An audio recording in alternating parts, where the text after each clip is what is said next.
We are going to have two files talking to each other. The HTML file and the CSS file will be linked so that the browser looks at both of them when it displays your page. This is an example in blue of what a link line should look like in your HTML. If you look at the screenshot down there, notice that it is in the head section of the HTML, and traditionally it is right above the slash head.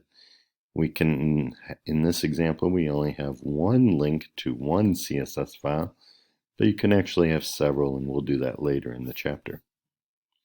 The important things to remember are no space before the equals, no space after the equals, and then we need the file name for the CSS file inside of quotation marks, and then you need this rel equals quote style sheet.